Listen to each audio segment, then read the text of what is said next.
उसमें पहली चीज़ है दूध। जी हाँ, मिल्क। कोई भी दूध जब भी आप सर्दी जुकाम खांसी होने के बाद खाते हो या पीते हो तो उससे छाती का कफ और बलगम और बढ़ जाता है, जिसके कारण ठीक होने में ज़्यादा समय लगता है और अगर कहीं निमोनिया हुआ तो आपको एडमिट भी होना पड़ता है। अब प्रॉब्लम आता है छोटे बच्चों में। आजकल हम देखते हैं कि कुछ बच्चे सिर्फ दूध ही लेते हैं। तो सबसे पहली बात पेरेंट्स को यह ध्यान रखना चाहिए कि दूध यह पूर्ण अन्न नहीं है। दूध से बॉडी को हर वो चीज़ नहीं मिलती जो बॉडी को ज़रूरी है।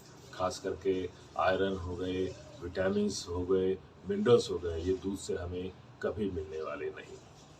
इसलिए अगर कोई बच्चा सिर्फ दूध पिएगा तो हो सकता है कि उसका वज़न बढ़े, लेकिन ना उसके शरीर में खून ज़्यादा होगा, ना उसकी हेल्थ अच्छी रहेगी, ना उसकी इम्यूनिटी अच्छी रहेगी।